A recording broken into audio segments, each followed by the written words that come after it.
We're here with VMI cross-country coach Paul Spangler after the team comes off last week's victories at the WNL Invitational. And Coach, talk about last week's successes as a whole, if you would.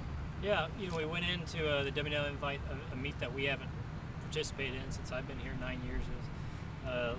Washington Lee University, for those who don't know, is a university right across town. So it was a good experience for us to get it, stay in town, parents to come and watch, low stress atmosphere. But for our runners up front, we decided let's use it as a workout. Let's get a good hard effort in. For our runners in the back, obviously it was a harder effort for them. On the women's side with Jenna and Michelle up front, going finishing second and third, running together, was a real good result. And then the guys did a great job, scoring 17 points, led by Noah Hago. So it was good. We had some fun. All right. You talked about how the team had not participated in this before. Why did you make the decision to do that? Certainly the Big South preview meet next weekend, meet that we've gone to in the past. What went into that decision here and not there? Well, certainly on the men's side, we've got some athletes. With the WNL meet, we set out 4 of our top 5 guys. So for them, for various reasons, they're primarily still in their base phase. So we want to hold off and race those guys till later in the year. And then with our other athletes, it's kind of a low-key meet, chance to get a good workout in, low-stress environment, chance to have a lot of success early on and not go out there and really empty the tank. So, but it had an opportunity for a lot of parents to come and watch their sons and daughters race. So, and it allows us to now take a long break, get a good 4-week training block in before we get into the real meat and potatoes of our schedule. And with the Coastal Carolina, the Big South preview meet this weekend, it's a flat course. It's on a golf course. You've been to Myrtle Beach, you know what to expect. So I don't really think we need to go down there and preview a flat course. All right. You mentioned some of the successes from last week. Certainly Michelle Church, one of the forerunners of that, being named the Big South Runner of the Week today, which is Wednesday.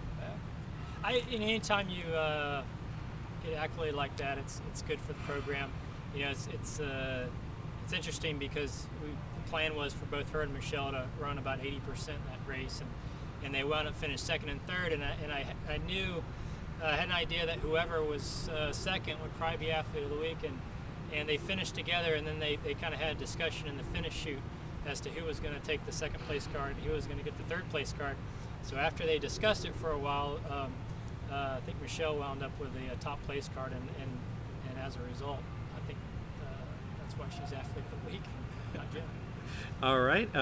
Certainly Michelle, not the only successful freshman. Emily Denning with the top 5, and on the men's side, Hartnell Paltray and Stephen Trayer.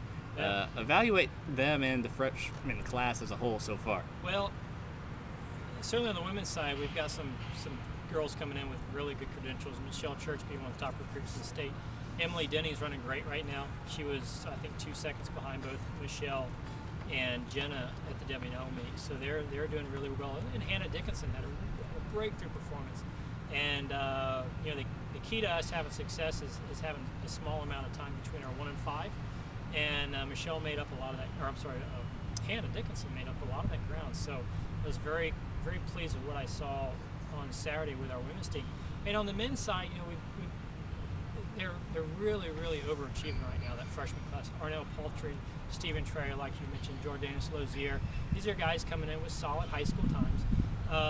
But we're finding, we found that some of those guys are PR, and they're running PRs for 5K en route to 8K. And they're really overachieving right now. So I'm very pleased. All right, Coach, we look forward to seeing what the team does when you all get back into action next month. Thank you.